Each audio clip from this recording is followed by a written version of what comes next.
جبکہ میدان میں جب جائیں گے تو اتنے ہی لوگ لڑیں گے جتنے میدان میں گئے، جو مدینہ میں رہ گئے وہ لڑ نہیں پائیں گے، اور یہاں پر عورتیں ہیں، بچے ہیں، سب ہمارا ساتھ دیں گے۔ اس اعتبار سے یہ جنگ ہمارے لیے مفید ہوگی اور امید ہے کہ انشاءاللہ جیت جائے۔ اس بات کی تائید عبداللہ بن ابی جو کہ منافقوں کا سردار تھا اس نے بھی کی۔ حالانکہ تائید کا مقصد یہ نہیں تھا کہ آپ کا مشورہ اچھا ہے، بلکہ اس تائید کا مقصد یہ تھا کہ مدینہ میں رہتے ہوئے ہم بہانے بازی کر کے اپنے آپ کو گھر میں روکے رکھیں گے اور ہمیں میدان میں جانا نہیں پڑے گا۔ یہ اپنے بچاؤ کے لیے، بہانے بازی کے لیے، ہیلا بانی کے لیے آپ صلی اللہ علیہ وسلم کی رائے کی تائید کر رہا تھا۔ اب ہوا یوں کہ کچھ جذباتی نوجوان جو کہ جنگ بدر میں شریک نہیں ہو پائے تھے۔ کیوں شریک نہیں ہو پائے تھے؟ اس کی بڑی وجہ یہ تھی کہ جنگ بدر اچانک واقع ہوئی۔ آپ صلی اللہ علیہ وسلم اصحاب کرام کو جنگ بدر میں اس بنیاد پر نہیں لے کر گئے تھے کہ جنگ لڑنا ہے، بلکہ مشرکین کے قافلے کی تلاش میں گئے ہوئے تھے۔ لیکن قافلہ حضرت ابو سفیان رضی اللہ تعالیٰ عنہ جو اس وقت مسلمان نہیں تھے، ان کی ذہانت کی بنیاد کے پر بچ نکلا اور اچانک مسلمانوں کے سامنے ٹکراؤ کی پوزیشن آ گئی، حالت پیش آ گئی۔ اب چونکہ جنگ بدر میں پہلے سے یہ ڈکلیریشن نہیں تھا کہ ہم جا کر مشرکین مکہ سے لڑیں گے، بلکہ قافلے کی تلاش میں نکلے تھے، تو اس بنیاد کے پر بہت سارے اصحاب کرام اس میں شریک نہیں ہوئے۔ اب جب انہیں موقع ملا کہ ہم اب دشمنوں سے اچھے طریقے سے نبرد آزما ہو سکتے ہیں، اللہ کے دین کے لیے لڑ سکتے ہیں، شہادت حاصل کر سکتے ہیں، اپنی جان قربان کر سکتے ہیں، تب انہوں نے آپ صلی اللہ علیہ وسلم سے کہا کہ نہیں، ہم یہاں نہیں میدان میں جا کر لڑیں گے، تاکہ اللہ ہماری بہادری کو دیکھ لے، ہمارے جذبے کو دیکھ لے کہ ہم اللہ کی خاطر اپنی جان تک قربان کر سکتے ہیں۔ یہ ریاکاری نہیں تھی، بلکہ اخلاص تھا جو زبان کے پر آ رہا تھا، اللہ کے دین کے لیے مر مٹنے کا جذبہ تھا، یہ اخلاص سے بھرپور تھا، ریاکاری کا کہیں کوئی شائبہ تک نہیں تھا۔ تو آپ صلی اللہ علیہ وسلم نے ان نوجوانوں کے جذبات کی قدر کرتے ہوئے کہا کہ ٹھیک ہے، ہم مدینہ میں نہیں بلکہ مدینہ کے باہر احد کے میدان میں جا کر لڑیں گے۔ احد، جسے جنگ احد اس لیے کہا جاتا ہے کہ یہ پہاڑ کے قریب واقع ہے، پہاڑ کا جو دامن تھا، احد پہاڑ ہے جس کی فضیلت بڑی ہے۔ ایک مرتبہ آپ صلی اللہ علیہ وسلم حضرت ابو بکر صدیق، حضرت عمر فاروق اور حضرت عثمان غنی رضی اللہ تعالیٰ عنہ اس کے پر موجود تھے۔ بخاری کی روایت میں کہ اس پہاڑ کے اندر وائبریشن پیدا ہوا، ہلنے لگا۔ تب آپ صلی اللہ علیہ وسلم نے کہا کہ احد تھم جا، کیا تو نہیں جانتا کہ تیرے اوپر ایک نبی، ایک صدیق اور 2 شہید موجود ہیں؟ آپ صلی اللہ علیہ وسلم نبی تھے، حضرت ابو بکر صدیق رضی اللہ تعالیٰ عنہ جنہیں صدیق کا خطاب ملا، اور حضرت عمر فاروق اور حضرت عثمان غنی رضی اللہ تعالیٰ عنہما یہ شہید تھے جنہیں بعد میں شہید کیا گیا، اور آپ صلی اللہ علیہ وسلم نے جیسے پیشن گوئی کی تھی اسی کے مطابق ان دونوں کی شہادت واقع ہوئی۔ تو یہ جنگ احد پہاڑ کی بنیاد کے پر اسے احد کی طرف منسوب کیا جاتا ہے۔ اب مشورہ ہوا، جذباتی نوجوانوں کے کہنے کی بنیاد کے پر آپ صلی اللہ علیہ وسلم نے میدان میں لڑنے کا فیصلہ کیا۔ اب یہ فیصلہ جب ہوا تو بعد میں کچھ لوگوں نے نوجوانوں کو کہا کہ تم نے نبی کے مشورے کے اگینسٹ میں، اس کے خلاف میں اپنا مشورہ دیا، آپ ایک مشورہ دے رہے اس کے مقابلے میں تم نے یہ مشورہ دے دیا۔ انہیں بھی احساس ہوا کہ ہمیں نبی کے مشورے کے خلاف اس طرح کی بات نہیں کہنی چاہیے تھی، چنانچہ وہ آپ صلی اللہ علیہ وسلم کے پاس گئے۔ تب تک آپ ہتھیار بند ہو کر اپنے گھر کے باہر نکل چکے تھے، اور انہوں نے کہا، معذرت پیش کی، کہا کہ اللہ کا رسول ہمیں مدینہ میں ہی لڑنا چاہیے، آپ کی رائے بہتر ہے۔ تب آپ صلی اللہ علیہ وسلم نے کہا کہ نہیں، جب ایک نبی ہتھیار بند ہو کر باہر نکل جاتا ہے تو پھر واپس اپنے گھر نہیں جاتا، اب یہ جنگ میدان میں ہی ہوگی۔ اس کا مطلب یہ ہے کہ ایک مشورہ جب میٹنگ کے اندر یا مشورتی نشست میں طے ہو جاتا ہے اور نشست برخاست ہو جاتی ہے تو پھر اس کے پر عمل ہونا چاہیے، اب اس کے خلاف نہیں جانا چاہیے، چاہے بظاہر وہ ہمارے لیے نقصان دہ ہی کیوں نہ ہو۔ یہ بہت اہم چیز ہے مشورتی زندگی کے اندر، یہ نہیں کہ ہر کوئی اپنے اعتبار سے سارے معاملات طے کرنے کی کوشش کرے، جیسا کہ ہمارے یہاں لوگ سوچتے ہیں، پوری جماعت ان کے مشورے کے مطابق چلے، جو اس کے دماغ کے اندر آ جائے پوری جماعت اسی اعتبار سے چلنا چاہیے، باقی لوگوں کے مشورے گئے اپنی جگہ پر، کوئی اہمیت نہیں رکھتے، میں جو سوچتا ہوں یہ وہی بات ہے نا قرآن مجید نے جس کے تعلق سے کہا اَرَأَيْتَ مَنِ اتَّخَذَ إِلَٰهَهُ هَوَاهُ، کہ کیا آپ نے اس کو دیکھا جس نے اپنی خواہشات یا جو اس کے دل میں آ رہا ہے اسے رب بنا لیا ہے، معبود بنا لیا ہے، یعنی جو میں سوچوں گا وہی صحیح ہوگا، باقی لوگوں کی رائے غلط ہوگی۔ اور اس بنیاد کے پر آپ دیکھ رہے ہیں کیا کچھ نہیں ہو رہا ہے، شر و فساد کا منبع ہے، سرچشمہ ہے یہ سوچ، کہ اپنی سوچ کو، اپنی فکروں کو، اپنے مشورے کو معبود بنا لینا، اب اسی کے مطابق کام ہوگا جو میں نے سوچا ہے، باقی لوگوں کا مشورہ میرے نزدیک کوئی اہمیت نہیں رکھتا، اور اگر اس کے مشورے کے خلاف کسی کے مشورے کو مان لیا جائے تو پھر اس کے بعد دیکھیں نتیجہ کیا نکلتا ہے، مخالفتیں، سازشیں، رنجشیں، کیا کچھ ہمارے سامنے نہیں آتا ہے۔ یہ دراصل جماعتی زندگی کا مزاج ہمارے اندر ہے ہی نہیں۔ ہم سیرت پڑھتے ہیں لیکن سیرت کے پر غور نہیں کرتے، کس طرح آپ صلی اللہ علیہ وسلم نے مشورتی زندگی کے اندر مشورے لیے اور اس کے بعد اس کے مطابق عمل کیا، گرچہ نقصانات اٹھانے پڑے لیکن اس کے باوجود کسی نے اس کے پر تنقیدیں نہیں کی۔ تنقید کرنے والے کون تھے؟ اب جنگ احد ہو گئی، جنگ احد کے ہونے کے بعد پتہ ہے کہ 70 اصحاب کرام شہید ہو گئے، جس میں آپ صلی اللہ علیہ وسلم کے چچا حضرت حمزہ رضی اللہ تعالیٰ عنہ بھی تھے، آپ صلی اللہ علیہ وسلم کے دندان مبارک بھی شہید ہوئے۔ تو یہ حالت تھی۔ ان حالات کو دیکھتے ہوئے مشرکین نے کہا تھا، جس جا تذکرہ یہاں پر صاحب کتاب نے کیا ہے کہ یقولون لو کان لنا من الامر شیء ما قتلنا ہا ہنا، یہ سورہ آل عمران آیت نمبر 154 ہے، کہ اگر قیادت کے اختیارات، یعنی جو قیادت آپ صلی اللہ علیہ وسلم کے پاس ہے، وہ اگر ہمارے پاس ہوتی تو ہمارا کچھ حصہ ہوتا تو ہم یہاں مارے نہیں جاتے۔ یہ ہے منافقین کا تبصرہ نہیں تنقید، تقدیر کے پر اعتراض، یعنی ایک معاملہ واقع ہو چکا ہے اس کے پر اعتراض کر رہے ہیں کہ اگر ہماری قیادت، ہمارے اختیارات اور ہمارے احکامات چلتے، ہماری سنی جاتی تو آج مسلمانوں کے پر اس طرح کی حالت نہیں آتی۔ یعنی نعوذ باللہ وہ تقدیر کے ساتھ ساتھ آپ صلی اللہ علیہ وسلم کی قیادت، آپ کی قابلیت کے پر بھی اعتراض کر رہے تھے کہ دیکھو یہ نبی اتنا ذہین نہیں ہے، اتنا دور اندیش نہیں ہے کہ معاملات کو سمجھ سکے، کہاں ہمیں فائدہ ہے کہاں نقصان ہے، اور اتنے سارے لوگ شہید ہو گئے، مار دیے گئے، اگر ہمارے اختیار میں ہوتا تو ایسا کچھ نہیں ہوتا۔ یہ بہت ڈینجرس سوچ ہے، خطرناک قسم کی فکر جو تقدیر کے خلاف جاتی ہے۔ زندگی کے اندر جو معاملات ہو چکے ہیں، اللہ نے یہاں ہمیں امتحان کے لیے بھیجا ہے، ہر کسی کے ساتھ کچھ نہ کچھ ہوگا، ہر کسی کو آزمایا جا رہا ہے، اور ایمان کا معیار جس کا جتنا بلند ہوگا وہ اتنا زیادہ آزمایا جائے گا۔ کوئی اگر یہ سمجھتا ہے کہ میں محفوظ ہوں، میرے پر کوئی مصیبت نہیں، مجھے کوئی ٹینشن نہیں، مجھے کوئی فکر نہیں، مجھے کوئی پریشان کرنے والا نہیں، بالکل بے فکر ہوں، بلکہ دوسروں کو حیران و پریشان کر رہا ہوں، اس کا مطلب یہ ہے کہ وہ منافقین کی جماعت میں شامل ہے، وہ اہل ایمان کی نہیں۔ اصحاب کرام کی زندگیاں دیکھیے کتنی مشکلات سے بھری ہوئی زندگی تھی۔ یہ منافقین یعنی اللہ کی تقدیر کے ساتھ نبی کریم صلی اللہ علیہ وسلم کی قیادت اور آپ صلی اللہ علیہ وسلم کی ذہانت و صلاحیت پر بھی اعتراض تھا، کوئی موقع چھوڑتے نہیں تھے، بس تلاش میں رہتے کب آپ صلی اللہ علیہ وسلم کے تعلق سے اعتراض جڑا جا سکے، تنقیدیں کی جا سکے۔ کہیں پر معاون و مددگار نہیں بنیں گے لیکن اعتراض برابر کریں گے۔ کتنا بڑا دھوکہ دیا تھا عبداللہ بن ابی نے۔ اگر اسے آپ صلی اللہ علیہ وسلم جو مشورہ طے کر چکے تھے کہ ہمیں احد کے میدان میں جا کر جنگ لڑنی ہے، تو اسے اگر یہ مشورہ قبول نہیں تھا مدینہ میں بیٹھا رہتا، لیکن نہیں، بلکہ آپ صلی اللہ علیہ وسلم کے ساتھ نکلا۔ اور مقام شوط یہ وہ جگہ ہے کہ سامنے مشرکین کا لشکر تھا اور اس طرف مسلمانوں کا، دونوں ایک دوسرے کو دیکھ رہے تھے۔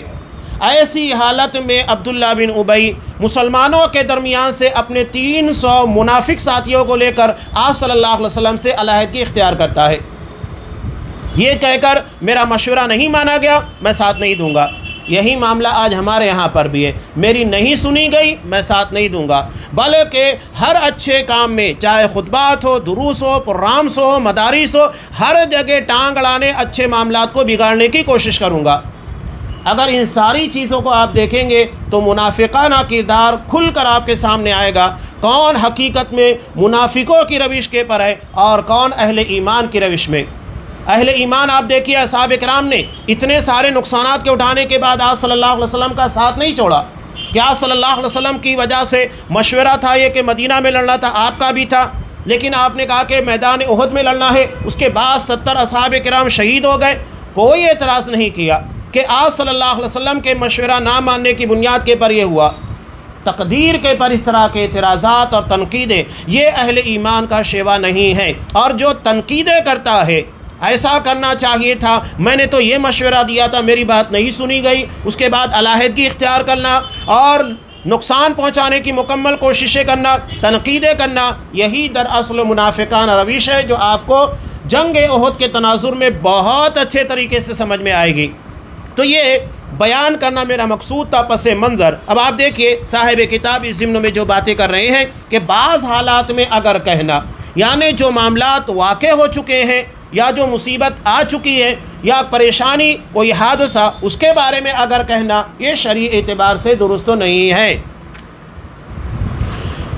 یہ کہہ رہے ہیں یہ ان الفاظ میں سے ہیں جنہیں ادا کرنا مناسب نہیں، اس لیے کہ اس سے عقیدے میں خلل واقع ہوتا ہے۔ کیا خلل واقع ہوتا ہے؟ تقدیر کا انکار لازم آتا ہے اور تقدیر کے پر ایمان کی کمزوری ثابت ہو جاتی ہے۔ جب کہ ہمارا ایمان ہے کہ اللہ نے کائنات کو پیدا کرنے سے 50,000 سال پہلے پوری تقدیر لکھ دی، اور اللہ کو ان تمام چیزوں کا علم تقدیر کے لکھے جانے سے پہلے سے تھا، اس لیے کہ واللہ بکل شیء علیم، اللہ ہر چیز کو جانتا ہے۔ جب وہ ہر چیز کو جانتا ہے تو لازم ہے کہ اللہ کا علم تقدیر کے لکھے جانے سے پہلے سے تھا۔ یہ نہیں کہ تقدیر لکھی گئی تبھی اللہ کو علم ہوا، نہیں، بلکہ اللہ کی صفت علیم جب سے اللہ کے ساتھ ہے، یعنی اللہ ازل سے ہے، اس کی صفت ازل سے ہے، لہذا اللہ کا علم بھی ازل سے ہے۔ یہ نہیں کہ تقدیر کے لکھنے کے بعد ہی اللہ کو ان ساری چیزوں کا علم ہوا، نہیں، بلکہ تقدیر کے پہلے سے ہی، تقدیر لکھے جانے سے پہلے سے اللہ ان تمام چیزوں کو جانتا تھا۔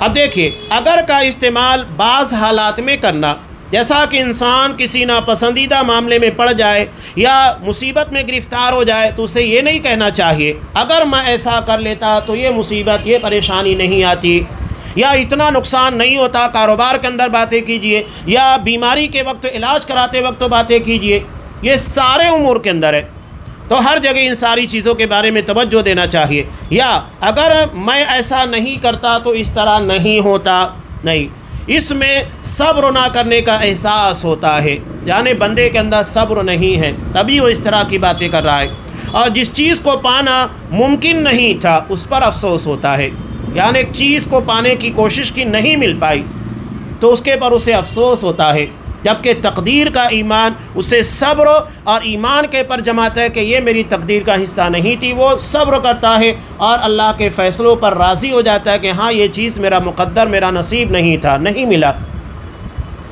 اس طرح کے الفاظ سے قضاء و قدر پر ایمان کمزور ہوتا ہے، نفس کو ملامت کیا جاتا ہے، وسوسوں اور غم کے ذریعے شیطان غالب آتا ہے، لہذا میں اس طرح کی باتیں نہیں کہنا چاہیے۔ مصیبتوں کے نزول کے بعد تقدیر کو تسلیم کرنا اور جو تکلیف انسان کو پہنچی ہے اس پر صبر کرنا واجب ہے، یہ واجب ہے، اور اسی کے ساتھ ان اسباب کو اختیار کرنا بھی ضروری ہے جن سے خیر حاصل ہو اور بلا ملامت کیے شر اور ناپسندیدہ چیزوں سے بچا جا سکے۔ کہنے کا مقصد یہ ہے صاحب کتاب کا، ایک معاملہ پیش آ گیا کہ چلو ٹھیک ہے ہم نے کوشش کی نہیں ملا، یا نقصان ہو گیا، ہم نے جتنی امید کی تھی وہ امید کے مطابق کام نہیں ہوا، تو اس کے پر آپ صبر کیجئے، لیکن اس کا مطلب یہ نہیں ہے کہ ہاتھ پر ہاتھ دھرے بیٹھ جائیے، آگے کوشش ہی مت کرو۔ آپ دوبارہ خیر کی امید رکھتے ہوئے اور بغیر بلا ملامت کیے شر اور ناپسندیدہ چیزوں سے بچنے کی کوشش کیجئے، یہ ضروری ہے، لازم ہے، یعنی ٹھیک ہے جو ہونا تھا ہو چکا، اب آگے محنت کیجئے، اسے بہتر انداز میں درست کرنے کی کوشش کیجئے۔ ایک معاملہ ہو چکا، اب آگے کے لیے نئی جدوجہد ہوگی، نئی امید ہوگی، نئی آس ہوگی۔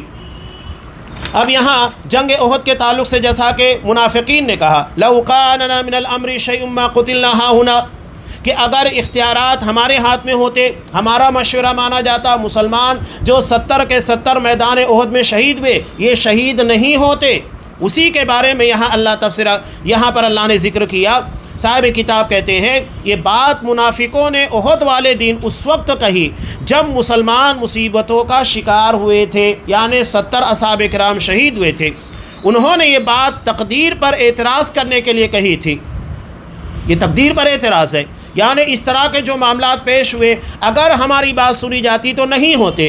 اس کا مطلب یہ کہ آپ تقدیر نہیں مانتے، تقدیر میں ایسا لکھا تھا، ایسا ہی ہوا، اور آپ اسے عملی طور کے پر جھٹلانے کی کوشش کر رہے ہیں۔ لہذا اللہ نے اس کا بہت پیارا جواب دیا آگے، یہی سورہ آل عمران آیت نمبر 154 میں کہا قُلْ لَوْ كُنْتُمْ فِي بُيُوتِكُمْ، کہو اگر تم اپنے گھروں میں ہوتے، لَبَرَزَ الَّذِينَ كُتِبَ عَلَيْهِمُ الْقَتْلُ إِلَى مَضَاجِعِهِمْ، تو جن لوگوں کی موت لکھی ہوئی تھی وہ خود اپنی قتل گاہوں کی طرف نکل آتے، اس لیے کہ وہاں انہیں مرنا تھا، وہاں ان کی موت لکھی ہوئی تھی۔ قرآن صاف کہہ رہا ہے تقدیر کو کوئی ٹال نہیں سکتا۔ حضرت خالد بن ولید رضی اللہ تعالیٰ عنہ کا کتنا پیارا پیغام ہے، پوری زندگی جنگ کے میدان میں گزار دی، اور جسم کا کوئی حصہ شاید ایسا باقی رہا ہو جہاں پر زخم نہ لگے ہوئے ہو، ہر جگہ پر زخموں کے نشان تھے، لیکن موت بستر کے پر آئی۔ انہوں نے پیغام دیا امت کو کہ موت سے ڈرنا نہیں چاہیے، اگر موت انسان کو لڑنے کی بنیاد کے پر آتی تو میں نے پوری زندگی لڑنے میں لگا دی، لیکن مجھے میدان جنگ میں موت نہیں آئی، شہادت نہیں ملی، میں بستر کے پر آج اپنی موت کا انتظار کر رہا ہوں۔ تو اللہ جس کی موت جہاں پر لکھا ہے وہیں پر اس کی موت آنے والی ہے۔ یعنی یہ اللہ کی تقدیر ہے جو یقیناً واقع ہو کر رہے گی۔ گھروں میں پناہ لینا اور راہ فرار اختیار کرنے سے نجات نہیں مل سکتی۔ اب یہاں مصیبتوں کے نزول کے بعد اگر کہنا سوائے غم و افسوس، نفس کو ملامت کرنے اور عقیدے کی کمزوری کے اس حیثیت سے کہ تقدیر کو تسلیم نہ کرنا اور کوئی فائدہ نہیں دے سکتا، اس لیے مصیبت آ جانے کے بعد اگر مگر نہیں کہنا چاہیے۔ منافقین کا یہاں ایک اور قول نقل کیا اللہ نے سورہ آل عمران میں، الذین قالوا لاخوانہم وقعدوا لو اطاعونا ما قتلوا، کہ جنہوں نے اپنے بھائیوں سے کہا، خود تو بیٹھے ہوئے تھے اور جو مسلمان لڑنے کے لیے گئے ہوئے تھے، کہا کہ تم نے اگر ہماری بات مانی ہوتی تو آج شہید نہیں کیے جاتے، قتل نہیں کیے جاتے۔ تو یہ سارے اعتراضات تھے، اس لیے قرآن نے ان کا جواب دیتے ہوئے کہا قل فادرؤوا عن انفسکم الموت، کہ ٹھیک ہے وہاں جا کر نہیں مرتے تو ایک کام کرو، اپنے آپ سے موت کو ٹال کر دکھاؤ۔ اگر میدان جنگ میں لڑنے سے ہی موت آتی ہے تو اپنے گھروں میں موت سے اپنے آپ کو بچا کر دکھاؤ۔ موت تو ہر جگہ آ رہی ہے، ایسا نہیں ہے کہ صرف میدان جنگ میں ہی آتی ہے، بلکہ موت ہر کسی کو ہر جگہ آتی ہے، چاہے سفر میں ہو، اپنے گھر میں ہو، مسجد میں ہو۔ ہم دیکھتے ہیں کہ کتنے بات کرتے ہوئے لوگوں سے ہم کلام ہوتے ہوئے تھوڑی دیر کے اندر موت کی آگوش میں چلے جاتے ہیں، ختم ہو جاتا ہے۔ اسی کا جواب یہاں اللہ تبارک و تعالیٰ نے دیا۔ آگے انہوں نے شیخ الاسلام ابن تیمیہ رحمۃ اللہ علیہ کا قول نقل کیا ہے، جب ان کے سامنے یہ بات پیش کی گئی تو فرماتے ہیں علامہ ابن تیمیہ رحمۃ اللہ علیہ کہ احد والے دن تو میدان چھوڑ کر چلا گیا اور کہتا ہے رسول اللہ صلی اللہ علیہ وسلم نے میری اور خود کی رائے چھوڑ کر بچوں کی رائے مان لی، یا جیسا کہ اس نے کہا کہ اس کے ساتھ ایک بڑی جماعت بھی میدان چھوڑ کر چلی گئی، ان میں اکثر وہ لوگ تھے جنہوں نے اس سے قبل نفاق کا مظاہرہ نہیں کیا تھا، لیکن اس دن کیا جب یہ عبداللہ بن ابی اپنے ساتھ ان 300 لوگوں کو لے گیا۔ وہ مسلمان تھے، ان کے ساتھ ایمان تھا، وہ روشنی جس کی مثال اللہ نے دی، اگر وہ آزمائش اور نفاق سے قبل ہی مر جاتے تو ان کی موت اسلام پر ہوتی۔ یہ لوگ سچے پکے مومنوں میں سے نہیں ہیں جو ابتلا و آزمائش میں ڈالے گئے تو اس مشقت آزمائش میں ثابت قدم رہے۔ یہ بتانے کا مقصود وہی ہے کہ اگر ایمان ہے تو انسان ان سارے ظاہری معاملات کو نہیں دیکھے گا، بلکہ اللہ پر مکمل یقین ہوگا، توکل ہوگا کہ میری موت اگر وہاں ہے وہیں مروں گا، اور اگر میری موت وہاں نہیں ہے، کتنا بھی دشمن مجھے گھیر لے، کتنا مارنے کی کوشش کرے، میں نہیں مر سکتا۔ یہ واضح طور پر پیغام دیا گیا ہے۔ البتہ یہاں اس ضمن میں ایک بہت اہم روایت ہے جسے امام مسلم نے نقل کیا ہے تقدیر کے باب میں ہی۔ حضرت ابو ہریرہ رضی اللہ تعالیٰ عنہ سے مروی، آپ صلی اللہ علیہ وسلم نے کہا المؤمن القوی، طاقتور مومن۔ اب یہاں طاقتور مومن کا مطلب یہ نہیں کہ جو باڈی بلڈر ہو، بہت پہلوان ہو، نہیں، آپ نے ایمان والا، جسم کے اعتبار سے طاقتور نہیں، ایمان کے اعتبار سے طاقتور کہا کہ المؤمن القوی، طاقتور مومن یعنی جو ایمانی اعتبار سے مضبوط ہے، اس کا ایمان انتہائی پختہ ہے۔ المؤمن القوی خیر و احب الی اللہ من المؤمن الضعیف، یہ اللہ کے نزدیک پیارا ہے، محبوب ہے کمزور مومن کے مقابلے میں۔ وفی کل خیر، خیر تو دونوں کے اندر ہے، اس لیے کہ ایمان دونوں کے اندر ہے، ایک کے اندر زیادہ ہے، ایک کے اندر کم ہے، ایک اپنے ایمان میں بہت مضبوط ہے، دوسرا کمزور ہے۔ احرص علی ما ینفع، جو چیز تمہیں فائدہ دے اس کے حریص بنو۔ حریص کا مطلب ہوتا ہے اس کی طلب میں بے انتہا کوشش کرنے والا، جتنی ممکن ہو سکے اتنی کوشش کرنے والا۔ اسی لیے کہا جاتا ہے کہ انسان عقیدہ توحید کو سیکھنے اور اس کے مطابق عمل کرنے میں پوری طاقت، پوری توانائی لگا دے، اس لیے کہ ہر موقع پر یہی ہمارے کام آئے گا۔ قبروں کی زندگی میں بھی عقیدے کے بارے میں سوال، آخرت میں بھی، اور جہنم سے نجات عقیدے کی بنیاد پر۔ آپ صلی اللہ علیہ وسلم کو آخر میں کہا جائے گا کہ جہنم میں ان لوگوں کو نکال لیا جائے جن کے دل میں رائی کے دانے کے برابر بلکہ اس سے بھی کم ایمان ہو، ان سارے لوگوں کو جہنم سے نکال دو۔ اس کے بعد اللہ تبارک و تعالیٰ ان سارے اہل ایمان کو جو باقی رہ جائیں گے انہیں جہنم سے باہر کر کے انہیں جنت میں داخل کرے گا۔ یعنی نجات اصل میں ایمان اور عقیدہ توحید کی بنیاد پر ہوگی۔ اللہ نے صاف کہہ دیا ان اللہ لا یغفر ان یشرک بہ، اللہ کے ساتھ شرک کیا جائے یہ معاف ہو ہی نہیں سکتا ہے، بالکل واضح اور دو ٹوک اعلان قرآن مجید میں کر دیا گیا ہے۔ تو ہمیں سب سے زیادہ حریص اور چاہت رکھنے والا، کوشش کرنے والا عقیدہ توحید کی طلب میں رہنا چاہیے۔ احرص علی ما ینفع، جو چیز تمہیں فائدہ دے یعنی عقیدہ توحید، اعمال صالحہ، ان تمام چیزوں کے حریص بنو۔ واستعین باللہ ولا تعجز، اللہ سے مدد مانگو، عاجز اور نکمے مت بنو۔ آپ نے یہ بھی کہا کہ اللہ سے مدد مانگو۔ بعض لوگ کہتے ہیں کہ بس دعا کرتے رہو، خاموش بیٹھے رہو۔ وہی بات تو آپ سمجھا رہے ہیں کہ اللہ سے مدد مانگو لیکن جو تمہاری طاقت کے اندر وہ بھی کرو۔ آپ صلی اللہ علیہ وسلم نے میدان بدر میں اصحاب کرام کے تعلق سے جو کوششیں، پلاننگ، منصوبہ بندی، انہیں سمجھانا، ذہن سازی کرنا سب کر دیا۔ اس کے بعد اللہ سے دعا مانگ رہے ہیں کہ اللہ یہ میری کل جمع پونجی ہے، میری جتنی محنت توانائی ہونی تھی میں نے صرف کر دیا، نتیجہ اب تیرے ہاتھ میں۔ اس کے بعد اللہ سے دعا مانگی کہ اللہ اگر یہ جماعت آج ہلاک ہو جاتی ہے، فتح یاب نہیں ہوتی ہے، تو قیامت تک روئے زمین کے پر تیری عبادت کرنے والا، تیری فرما برداری کرنے والا، تیرے دین کے مطابق چلنے والا کوئی نہیں ہوگا۔ اسلام وہاں داؤں پر لگا ہوا تھا۔ یہ حقیقت میں دعائیہ جملہ جو اسلام کے داؤں پر لگنے کی وضاحت کرتا ہے اور اس کے بارے میں دلیل فراہم کرتا ہے۔ جو کہتے ہیں کہ کربلا وغیرہ پر داؤں پر لگا تھا، سب جھوٹ ہے۔ وہاں 52 کے 52 گئے، 72 کے 72، 52 جو بھی تھے گئے، سب کے سب مر گئے، سب کے سب مار دیے گئے۔ تو اگر آپ یہ کہتے ہیں کہ وہ داؤں پر لگا تھا تو سب کے سب مار دیے گئے، تو اسلام بچا کہاں؟ اسلام تو اس وقت تو بچتا جب ان میں کے لوگ زندہ رہتے، جیت جاتے، فتح یاب ہوتے۔ اسلام صرف ایک مرتبہ داؤں پر لگا، جنگ بدر کے میدان میں، جو آج صلی اللہ علیہ وسلم نے اللہ سے دعا مانگتے ہوئے کہا تھا۔ اس کی بڑی وجہ کیا تھی؟ اگر وہاں مسلمانوں کو بالفرض فتح نہیں ملتی، نتیجہ کیا ہوتا؟ آج یہ مشرکین مکہ ان لوگوں کے خلاف آ کر میدان بدر میں میدان مار کر چلے گئے، تو اطراف کے قبائل بھی مسلمانوں کے تعلق سے نظریں گاڑے تھے۔ دیکھتے ہیں کیا ہوتا ہے۔ اب اس شکست کے بعد نتیجہ کیا ہوتا؟ ان لوگوں کو ہمت ملتی۔ یہود جو کہ 3 قبیلے کی شکل میں مدینہ کے اندر آباد تھے، بنو نذیر، بنو قینقاع، بنو قریظہ، یہ بھی مسلمانوں کے خلاف تیار ہو جاتے، ان کو بھی ہمت مل جاتی لڑنے کے لیے۔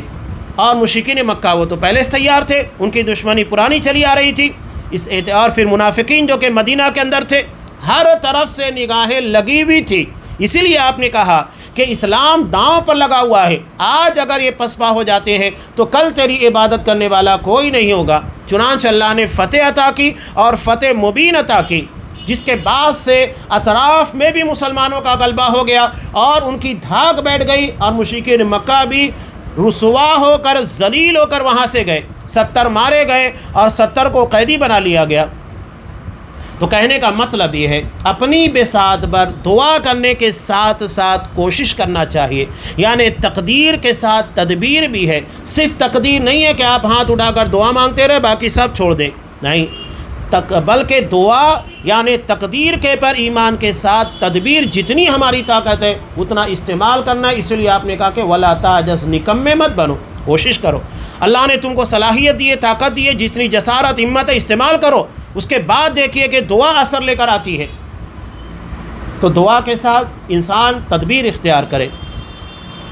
ہاں، اتنا ہونے کے بعد دعا بھی کر رہا ہے، محنت بھی کر رہا ہے، جستجو ہو رہی ہے، لیکن نتیجہ نہیں نکل رہا ہے۔ مثال کے طور پر ایک تاجر ہے، وہ دعا کر رہا ہے اللہ سے اپنے کاروبار کی ترقی کی، برکت کی، کامیابی کی، اور اس کے بعد محنت بھی کر رہا ہے، لیکن نتیجہ کیا نکل رہا ہے؟ اس کی کوششوں اور امیدوں کے برخلاف۔ تو ایسے میں اگر کچھ حادثات ہوتے ہیں، یا ایک شخص نے اپنے بچے یا ماں باپ کو بچانے کے لیے اور ان کے پر بیماری آ گئی، ان کے علاج کے لیے پوری کوشش کی، دعا کر رہا ہے، کوششیں کر رہا ہے، اچھے سے اچھے ڈاکٹروں کو دکھا رہا ہے، اس کے بعد آپ صلی اللہ علیہ وسلم نے کہا کہ وَإِنْ أَصَابَكَ شَيْءٌ، اس کے بعد اگر کوئی مصیبت آ جاتی ہے، کوئی تکلیف آ جاتی ہے، فَلَا تَقُلْ لَوْ أَنِّي فَعَلْتُ كَانَ كَذَا وَكَذَا، تو یہ مت کہنا اگر میں ایسا کر لیتا تو ایسا ہوتا، نہیں، بلکہ یہ کہو قدر اللہ وما شاء فعل، اللہ نے تقدیر میں ایسا ہی لکھا تھا اور جو اللہ نے چاہا وہی ہوا، اور ہر چیز اللہ کی منشا اور اس کی چاہت کے مطابق ہی ہوتی ہے۔ تو یہ حدیث یہاں پر انہوں نے پیش کی، اس لیے آپ نے منع کیا فَإِنَّ لَوْ تَفْتَحُ عَمَلَ الشَّيْطَانِ، یہ اگر مگر کرنا یہ انسان کے لیے شیطانی دروازوں کو کھول دیتا ہے، یعنی اس کا ایمان ڈگمگانے لگتا ہے، اللہ پر یقین ختم ہونے لگتا ہے اور معاملات بگڑنا شروع ہو جاتے ہیں۔ لہذا ہمیں ان چیزوں کے بارے میں بہت زیادہ چوکنا رہنا چاہیے۔ آگے انہوں نے علامہ ابن قیم رحمۃ اللہ علیہ کا ایک فرمان نقل کیا، فرماتے ہیں بندے سے جب تقدیر فوت ہوتی دکھائی دے تو اس کی دو حالتیں ہوتی ہیں۔ پہلی حالت عجز کی حالت، عاجزی، انکساری، خاکساری کی علامت، یعنی وہ عاجز ہو جاتا، نکمہ ہو جاتا ہے، بالکل مایوس ہو جاتا ہے، یہ عجز ہے، یہ شیطانی عمل ہے۔ کب؟ جب اسے تقدیر فوت ہوتی بھی دکھائی دے رہی ہے، تو دو حالتوں میں سے پہلی حالت عجز کی، یعنی انسان اس کے بعد کوشش کرنا ہی چھوڑ دیتا ہے، محنت نہیں کرتا، اس کے بعد جو ہو گیا چلو جانے دو، اب آگے محنت ہی نہیں کرنا ہے۔ یہ شیطانی عمل ہے۔ شیطان بندے کے ذہن میں اگر کے ذریعے عجز یعنی نکمہ پن، لاچاری اور آگے محنت نہ کرنے کا جذبہ یہ ڈال دیتا ہے، اس کا کوئی فائدہ نہیں، بلکہ یہ ملامت کی کنجی ہے، کوستے رہتے ہیں۔ ٹھیک ہے، بہت محنتوں کے باوجود بھی کام نہیں بنا، کاروبار ترقی نہیں کیا، یا بہت دوا علاج کرنے کے بعد بیماری نہیں سنبھل پائی، بڑھ گئی، یا تو موت واقع ہو گئی، تو اگر مگر کہہ کے پیچھے حالات کو کوسنا نہیں چاہیے، بلکہ یہ ملامت کی کنجی شیطانی عمل ہے جس سے فائدہ کچھ نہیں ہوگا۔ اور دوسری حالت کیا ہے؟ تقدیر پر غور و فکر کرنا کہ اگر وہ چیز تقدیر میں لکھی ہوتی تو اس سے فوت نہیں ہو سکتی تھی، یعنی اللہ نے اگر کسی شخص کو شفا یاب ہونا، بیمار تھا، اس کی شفا لکھی ہوتی تو یقیناً شفا یاب ہوتا، اور اللہ نے اگر اس کی موت نہیں لکھی ہوتی تو یقیناً وہ بچ جاتا۔ یہ اصل چیز ہے، اللہ نے اگر فائدہ لکھا ہوتا تو فائدہ یقیناً ملتا۔ تو ہمیں غور و فکر کرنا چاہیے کہ اگر وہ تقدیر میں ہے، لکھی ہوئی ہے، تو فوت نہیں ہو سکتی تھی اور کوئی دوسرا اس پر غالب نہیں آ سکتا تھا، لہذا ہمیں اس بارے میں چوکنا رہنا ہے۔ اب آخر میں انہوں نے ایک اور اہم بات کا تذکرہ کیا، مستقبل کی بات، یعنی آئندہ۔ یہاں پر اصل میں ایک حدیث ہے جس کے تعلق سے کچھ لوگ باتیں کرتے، اسی کو پیش کیا۔ آپ صلی اللہ علیہ وسلم زندگی میں ایک ہی مرتبہ حج کیا، اور آپ نے حج قران کیا۔ قران کا مطلب کیا ہوتا ہے؟ ملانا، جوڑنا، یعنی ایک ساتھ حج اور عمرہ دونوں کا تلبیہ پکارنا، دونوں کی نیت کرنا، یہ ہے قران۔ ایسے میں ہوتا کیا ہے کہ جو حج کرنے کے لیے جا رہا ہے، حج قران، یہ عمرہ کرنے کے بعد احرام نہیں کھولتا، اس لیے کہ اس نے حج کو شامل کر لیا ہے، جوڑ لیا ہے، لہذا وہ عمرہ کرنے کے بعد احرام نہیں کھولے گا، بلکہ اسی احرام میں باقی رہے گا، احرام کی پابندیاں ہوگی، جب حج کا وقت آئے گا اسی احرام کو باقی رکھتے ہوئے حج ادا کرے گا، اور حج کے مکمل اراکین کو ادا کرنے کے بعد وہ فارغ ہوگا۔ یہ قران ہوتا ہے، اور آج صلی اللہ علیہ وسلم نے حج قران کیا۔ اب آپ صلی اللہ علیہ وسلم راستے میں تھے، یعنی احرام باندھ چکا تھا ذوالحلیفہ سے ابیار علی، جہاں مدینہ والوں کی میقات ہے، وہاں سے ان لوگوں کو احرام باندھنا تھا۔ آپ صلی اللہ علیہ وسلم نے باندھ دیا قران کا، اصحاب کرام نے بھی۔ اس کے بعد آپ نے کہا کہ آپ کو وحی کے ذریعے بتایا گیا حج تمتع کے تعلق سے، کہا کہ جو بات مجھے بعد میں معلوم ہوئی اگر پہلے معلوم ہو جاتی تو میں بھی حج تمتع کرتا۔ اس کے بعد آپ نے کہا کہ اگر آئندہ سال میں زندہ رہا تو میں حج تمتع کروں گا۔ حج تمتع کیا ہے؟ حج تمتع کا مطلب عربی زبان میں ہوتا ہے فائدہ اٹھانا۔ فائدہ کیسے؟ کہ حاجی عمرہ کا احرام باندھتا ہے، ایک ساتھ وہ حج اور عمرہ دونوں کا تلبیہ، دونوں کی نیت نہیں کرتا ہے، بلکہ وہ صرف عمرہ کی نیت کرتا ہے اور عمرہ کرنے کے بعد فارغ ہو جاتا ہے، احرام کھول دیتا ہے۔ اب اس کے پر احرام کی کوئی پابندی نہیں، یہی فائدہ ہے، یعنی احرام کی بنیاد کے پر جو بندشیں ہوتی ہیں، پابندیاں ہوتی ہیں، وہ ختم ہو جاتی ہیں، تو وہ احرام کھول دیتا ہے اور اس پابندی سے آزاد ہو جاتا ہے۔ اور جب حج کا وقت قریب آتا ہے تو جس جگہ کے پر ہے اسی جگہ سے حج کا احرام باندھتا ہے، حج کا تلبیہ پکارتا ہے، اور 5 دن کے اندر حج کے جو ارکان ہوتے ہیں 8 ذی الحجہ سے لے کر وہ سارے اراکین ادا کرتا ہے، اور اس کے بعد احرام سے فارغ ہو جاتا ہے۔ یہ حج تمتع ہے۔ اور ایک ہوتا ہے حج افراد، یعنی جس میں عمرہ نہیں صرف حج کیا جاتا ہے۔ یہ حج کی 3 قسمیں۔ تو آپ صلی اللہ علیہ وسلم نے مستقبل کے بارے میں کہا۔ اب یہاں معاملہ پیش نہیں آیا تھا بلکہ آئندہ پیش آنے والا تھا۔ حکم دیا گیا ہے تو اس کے پر بعد میں عمل ہوگا، یہ نہیں کہ آرڈر آنے کے پہلے عمل کیا جائے گا۔ تو اسی کے تعلق سے کہہ رہے ہیں کہ جو آپ کو بتایا گیا، آپ نے آئندہ کے بارے میں کہا کہ آئندہ میں کوشش کروں گا حج تمتع کرنے کی، لیکن اللہ نے زندگی نہیں لکھی تھی اور آپ ایک ہی حج کیے اور وہ حج قران تھا۔ چنانچہ شیخ الاسلام ابن تیمیہ رحمۃ اللہ ارشاد فرماتے ہیں اس حدیث کے ضمن میں، جس کے کرنے کا حکم دیا گیا اسے کرو اور تقدیر سے شکوہ نہ کرو۔ جو ہمیں کرنے کا حکم دیا گیا ہے اگر مگر نہیں کرنا ہے، اس کے پر کوشش کرنا ہے، اللہ پر یقین رکھنا ہے، جو تقدیر کا حصہ ہوگا وہ ہو کر رہے گا، جو نہیں ہونے والا ہے وہ نہیں ہوگا۔ لیکن تقدیر کا بہانہ بنا کر اپنے آپ کو عمل سے، کوششوں سے، جد و جہد سے نہیں روکنا چاہیے، بھرپور کوشش کرنا چاہیے، اللہ پر مکمل یقین رکھنا چاہیے۔ یہ صرف جو واقعات پیش آ چکے اس کے بارے میں اگر مگر کہنے سے منع کیا گیا ہے۔ یہاں الحمدللہ شرک اصغر سے متعلق باب مکمل ہوا۔ اب آئندہ درسوں میں انشاءاللہ عقیدے میں صبر کا مقام، اس تعلق سے اگلے درس میں گفتگو ہوگی۔ اللہ تبارک و تعالیٰ سے دعا ہے تقدیر کے پر جیسا ایمان و یقین ہونا چاہیے ویسا ایمان و یقین رکھنے کی توفیق دے، اور اس میں جو ڈگمگاہٹیں اور جس کی بنیاد کے پر ہمارے ایمان میں کمزوریاں واقع ہوتی ہیں، ایسے قول و فعل سوچ سے ہمیں محفوظ رکھے۔ آمین۔ وآخر دعوانا ان الحمد للہ رب العالمین۔